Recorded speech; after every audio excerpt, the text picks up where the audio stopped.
World War II. On December 7, 1941, Japan attacked the American fleet at Pearl Harbor, triggering our entry into that war. President Franklin D. Roosevelt declared the attack was a day that will live in infamy. A day of infamy indeed, but not because of the alleged surprise attack on Pearl Harbor.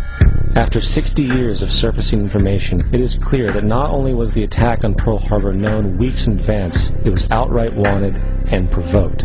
Roosevelt, whose family had been New York bankers since the 18th century, whose uncle Frederick was on the original Federal Reserve Board, was very sympathetic to the interests of the international bankers, and the interest was to enter the war, as we've seen, nothing is more profitable for international bankers than war.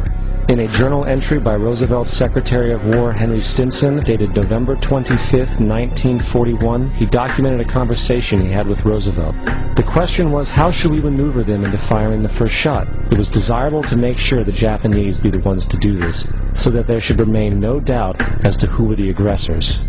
In the months leading up to the attack on Pearl Harbor, Roosevelt had done almost everything in his power to anger the Japanese, showing a posture of aggression. He halted all of Japan's imports of American petroleum. He froze all the Japanese assets in the United States. He made public loans to nationalist China and supplied military aid to the British, both enemies of Japan in the war, which, by the way, is completely in violation of international war rules.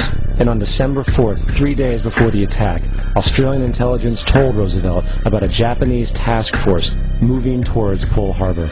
Roosevelt ignored it. So, as hoped and allowed, on December 7, 1941, Japan attacked Pearl Harbor, killing 2,400 soldiers.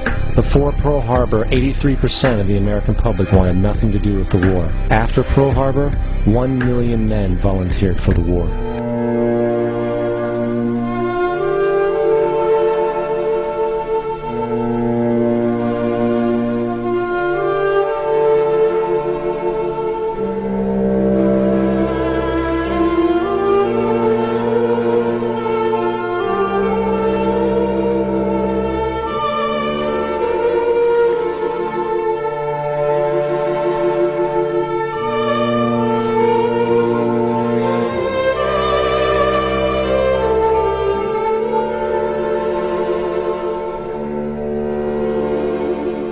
occurred after the end of the Second World War. Very interesting things happened before that, but I don't want to keep you here until 11 o'clock, so let's cut out part of it. You can get it in this book here, Prohibition of Riba in the Quran and Sunnah. And let me go straight to the end of the Second World War. The European powers who were victorious, they now called an international monetary conference and invited the rest of the world to attend. It was held in a place in upstate New York called Bretton Woods. And there were Muslim countries present. Saudi Arabia was there. It was held in 1944. And out of the negotiations of Bretton Woods emerged the Bretton Woods Agreement, which created a new international monetary system.